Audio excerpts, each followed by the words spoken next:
बाबा जी और हुजूर जी की प्यारी साध संगत जी, आप सभी को प्यार भरी राधा स्वामी जी। संगत जी, बाबा जी ने ब्यास सत्संग द्वारा सुनाई एक साखी, जो कि एक सच्ची साखी है, जो कि एक माँ और बेटे की है। संगत जी, माँ का प्यार दुनिया में सबसे अनमोल होता है, जो अपने बच्चों के लिए जान तक दे देती है। लेकिन जब वही माँ सौतेली बन जाए, तो उसका दिल पत्थर से भी ज्यादा सख्त हो सकता है। संगत जी, ये साखी है मनु की, उस मासूम बच्चे की जिसने सिर्फ 1.5 साल में अपनी माँ को खो दिया। और फिर एक ऐसी सौतेली माँ मिली, जिसने उसे इतना सताया कि वो औरतों के नाम से ही कांपने लगा। भूख, प्यास और मार की आग में तड़पता रहा, और एक दिन एक कटोरी दूध के लिए तरसते हुए उसने आंखें मूंद लीं। लेकिन कहते हैं ना, जिसका कोई नहीं होता उसका ऊपर वाला होता है। संगत जी, यह सच्ची साखी दिल को झकझोर देने वाली है। संगत जी, बाबा जी फरमाते हैं, उत्तराखंड के एक छोटे से गांव दौलतपुर में एक झोपड़ी नुमा घर में रहता था मनु। सिर्फ 1.5 साल का एक नन्हा बच्चा। उसकी माँ सीमा उसकी पूरी दुनिया थी। माँ की गोद, उसकी हंसी, उसका स्पर्श, यह सब मनु की मुस्कुराहट की वजह हुआ करती थी। सीमा उसे सीने से लगाकर लोरी गाती थी, और मनु अपनी तोतली जुबान में बस मम्मा मम्मा कहकर खिलखिलाता था। उसकी दुनिया बस इतनी ही थी, और वह दुनिया बहुत खुश थी। सीमा का पति प्रकाश गांव के ही पास एक ईंट भट्टे पर मजदूरी करता था। सुबह काम पर जाता, रात को लौटता, और थके हारे जिस चेहरे को देख मुस्कुराता था, वो था उसका बेटा मनु। लेकिन किसे पता था कि इतनी सी खुशी को भी नजर लग सकती है। एक सुबह जब सीमा कपड़े धो रही थी, तभी पास से गुजरते हुए एक टूटे बिजली के तार से वह टकरा गई। गांव में नई नई बिजली आई थी, लेकिन किसी को ज्यादा जानकारी नहीं थी।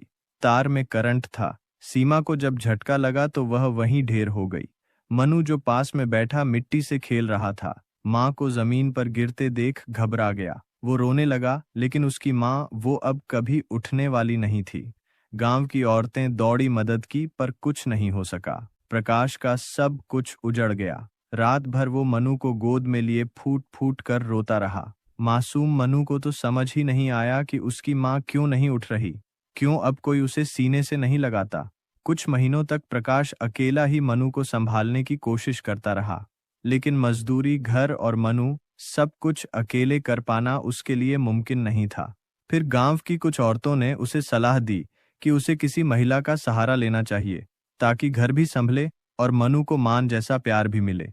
यही सोचकर प्रकाश ने एक लड़की से शादी कर ली। उसका नाम था रूपा। रूपा गांव की ही थी, जवान थी, बातों में मीठी थी। प्रकाश को लगा शायद यह मनु की दूसरी मां बन सकेगी। शुरू शुरू में रूपा सच में मनु के लिए अच्छी बनी रही। उसे खाना खिलाना, गोदी में खिलाना, सब कुछ करती थी। मनु भी उसकी साड़ी पकड़कर हंसता, उसके पास बैठने की कोशिश करता। लेकिन धीरे धीरे रूपा का चेहरा बदलने लगा। अब वह मनु की शरारतों पर मुस्कुराती नहीं, गुस्से से घूरती। अगर मनु गलती से कुछ गिरा देता या मिट्टी में खेल लेता तो वह उस पर चिल्लाने लगती, बात बात पर उसे पीट देती। एक दिन तो हद ही हो गई जब उसने गुस्से में आकर चूल्हे से गर्म चिमटा उठाया और मनु के मासूम कंधे पर दाग दिया।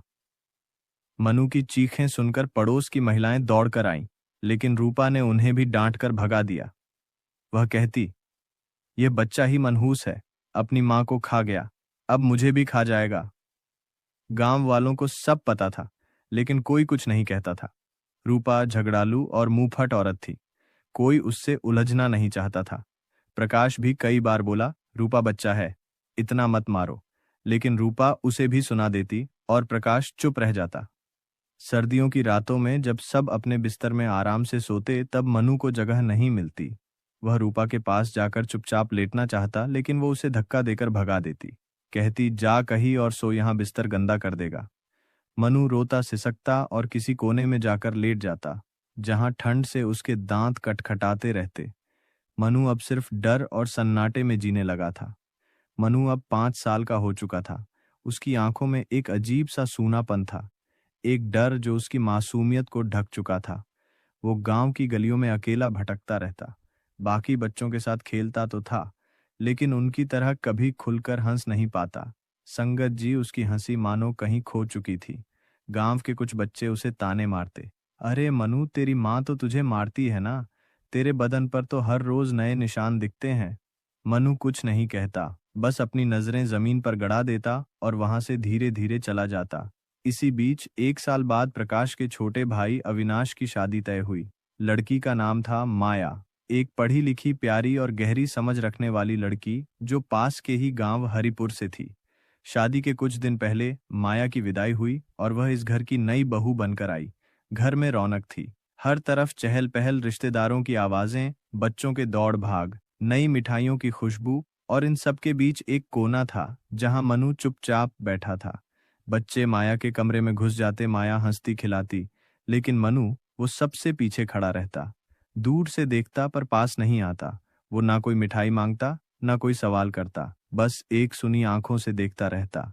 माया ने उसे देखा। अरे यह कौन बच्चा है जो सबसे अलग खड़ा है? उसने पूछा। तभी अविनाश की भाभी नीला बोली, यह प्रकाश भैया का बेटा है। मनु, इसकी मां नहीं रही और इसकी सौतेली मां इसे बहुत मारती है। बेचारा बच्चा है बिन मां के। माया का दिल भर आया। वो फौरन उठी और मनु के पास गई। आ बेटा, तू क्यों दूर खड़ा है? इधर आ। मुझसे डर मत। मनु कुछ नहीं बोला, बस धीरे धीरे माया के पास आया। उसकी आंखों में झिझक थी, जैसे पूछ रहा हो, क्या तुम भी मारोगी?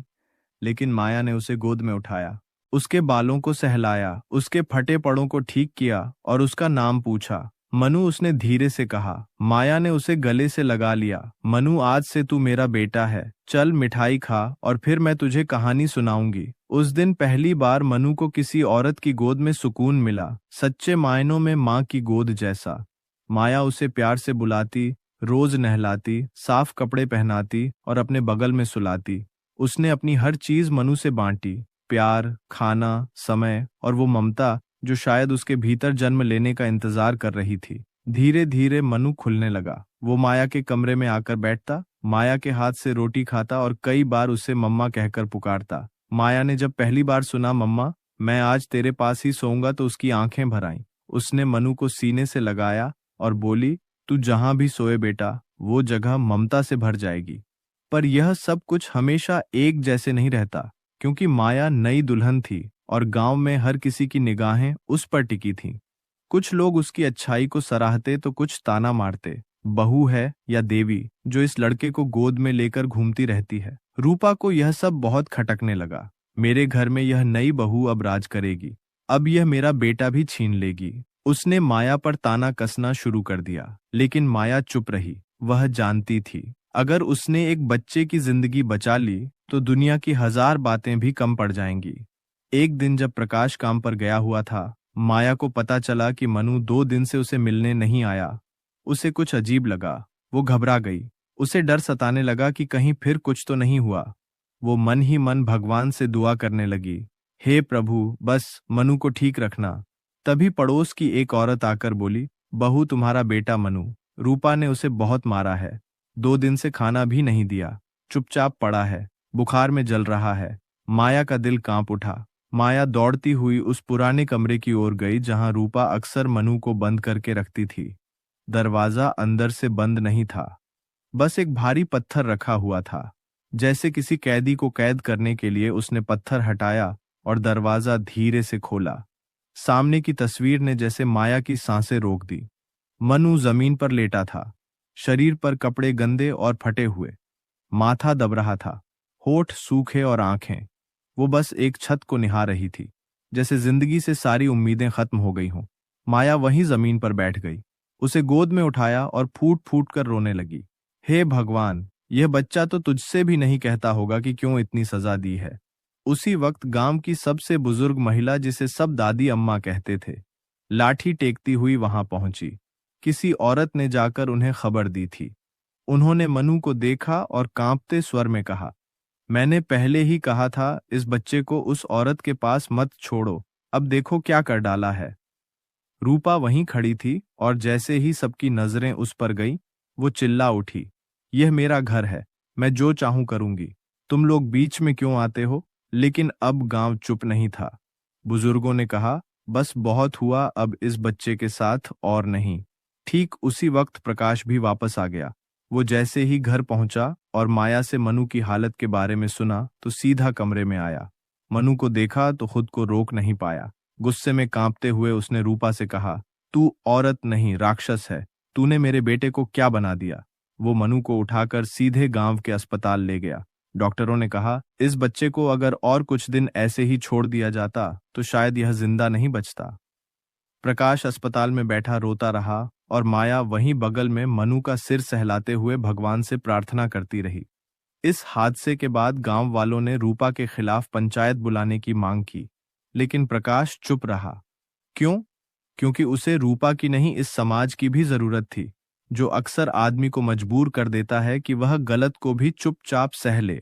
पर माया अब खामोश नहीं रहने वाली थी। वह मनु को लेकर अपने पास ले आई। अब यह बच्चा कहीं नहीं जाएगा, यह मेरे साथ रहेगा। मैं इसे अपने बच्चे से भी ज्यादा प्यार दूंगी। माया ने ठान लिया। मनु की जिंदगी अब एक नई करवट लेने लगी। धीरे धीरे उसका शरीर ठीक हुआ, चेहरे पर रंग लौटा, आंखों में चमक आई, और एक दिन जब वह स्कूल से लौट रहा था तो उसके मुंह से निकला, मम्मा, आज मुझे सितारे वाली रोटी दो ना, जो तुम हंसते हुए बनाती हो। माया का दिल उस दिन सचमुच भर आया। साल दर साल बीतते गए। अब माया के भी 3 बच्चे थे, 2 बेटियां पायल और नेहा और एक बेटा राहुल। मनु उनके साथ ही बड़ा हुआ और कभी महसूस नहीं कर पाया कि वह उस घर का हिस्सा नहीं है। लेकिन वहीं दूसरी ओर रूपा की जिंदगी बद से बदतर हो रही थी। उसे भी 3 बच्चे हुए, विक्की, शीला और रानी। पर न किसी ने उसे माया जैसा प्यार दिया, न माया जैसा सम्मान मिला। विक्की शराबी निकला, लड़कियों से झगड़ा करता, और शीला रानी मां पर ही चिल्लाती थी। रूपा अब बूढ़ी हो चली थी, लेकिन उसके चेहरे पर सिर्फ पछतावे की लकीरें थीं। उसकी दुनिया, जो एक वक्त में मनु को धक्का देकर बनाना चाहती थी, अब खुद उसे धकेल रही थी। और उस वक्त मनु कर रहा था वही काम जो एक बेटा करता है। दिनरा मेहनत, मुंबई में नौकरी और हर महीने पैसे भेजना माया के लिए, उस मां के लिए जिसने उसे छाव दी थी। सालों की मेहनत के बाद मनु अब 23 साल का हो चुका था। वह मुंबई की एक बड़ी कपड़ों की दुकान में सेल्स मैनेजर बन गया था। सुबह से लेकर देर रात तक काम करता, लेकिन जब भी थकता तो सिर्फ एक चेहरा उसकी आंखों के सामने आता, माया मां का चेहरा। हर महीने वो अपनी तनख्वाह का बड़ा हिस्सा घर भेजता ताकि माया के बच्चे पढ़ लिख सके, और वह मां जो भूखी रहकर भी उसे रोटी खिलाती थी, अब कभी किसी चीज की कमी ना झेले। वहीं दूसरी ओर रूपा की दुनिया दिन ब दिन अंधेरे में डूबती जा रही थी। उसके 3 बच्चे, जिनके लिए उसने मनु को ठुकराया था, अब उसे ही ताने मारते, तेरे कारण ही हमारी जिंदगी बर्बाद हुई। कभी किसी को प्यार करना सीखा होता तो आज कोई हमारा होता। रूपा अकेली पड़ गई थी। उसकी आंखों में अब आंसू नहीं, सिर्फ पछतावे थे। लेकिन अफसोस, अब वो आंसू किसी को नहीं छूते थे। एक दिन गांव में पंचायत बैठी, वजह थी रूपा की शिकायत। उसने गांव में शोर मचा दिया, मनु मेरे पति का बेटा है, वो जो मुंबई में कमाता है, उस पैसे पर मेरा भी हक है। गांव के बुजुर्ग जमा हुए। मनु को बुलाया गया। वो आया पूरे गांव के सामने, सर झुकाकर, गला भारी कर। उसने अपनी बाहें चढ़ाई और दिखाए वो जख्म जो अब तक दाग की तरह उसके जिस्म पर थे। ये देखिए, ये उसी माँ के प्यार के निशान है जिन्होंने मुझे मनहूस कहा था, जो मुझसे बिस्किट छीना करती थी और बाद में थूकवा कर मुझे छटवाया करती थी। मनु की आंखों से आंसू गिर रहे थे, लेकिन उसकी आवाज में अब कांपने की बजाय आग थी। और यह देखिए माया माँ, जिन्होंने मुझे अपना बेटा माना, अपने बच्चों के साथ मुझे भी खाना खिलाया, अपनी गोद में सुलाया और बिना किसी रिश्ते के मुझे माँ का मतलब सिखाया। गांव वालों की आंखें भर आईं। पंचायत ने कहा, जिस माँ ने एक बच्चे को गाली दी, दागा भूखा रखा, वो अब उस बच्चे से ममता की उम्मीद कैसे कर सकती है। बगल में बैठी दादी अम्मा बोली, मैंने पहले ही कहा था रूपा इस बच्चे को बर्बाद कर देगी, लेकिन अब देखो, भगवान ने खुद इस बच्चे के लिए माँ भेजी। माया के रूप में रूपा अब फूट फूट कर रोने लगी। मुझे माफ कर दो मनु, मैंने बहुत गलत किया। लेकिन मनु सिर्फ मुस्कुराया। माफ कर दूंगा, पर माँ नहीं कह सकूंगा। और फिर उसने माया के पैर छुए। आपने मुझे इंसान बनाया मम्मा, अब मैं आपकी परछाई बनकर हमेशा आपके साथ रहूंगा। समय बीता और फिर एक दिन गांव में ढोलन गाड़े बजे। मनु की शादी तय हुई। एक समझदार और सादगी भरी लड़की सरिता से शादी वाले दिन माया ने उसे सेहरा बांधा, जैसे हर माँ अपने बेटे को सजाती है।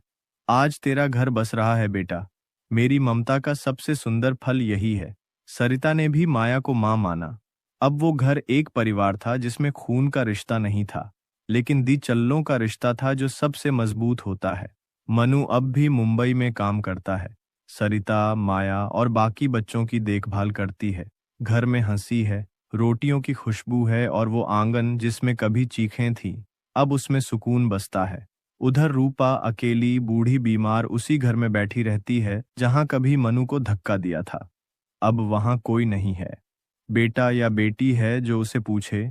उसकी दुनिया अब एक खाली चौखट बन गई है, जहां सिर्फ पछतावे की धूप और यादों की परछाई है। तू संगत जी, जो रिश्ते खून के नहीं होते फिर भी उनमें प्यार और ममता होती है, वह रिश्ते अनमोल होते हैं और ऐसे रिश्तों के लिए जान भी नौछावर कर देनी चाहिए।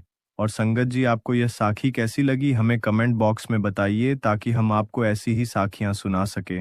और कमेंट बॉक्स में राधा स्वामी जी भी लिख दीजिएगा। अगर आप हमारे चैनल पर नए हैं तो चैनल को लाइक और सब्सक्राइब भी कर दीजिएगा। राधा स्वामी जी।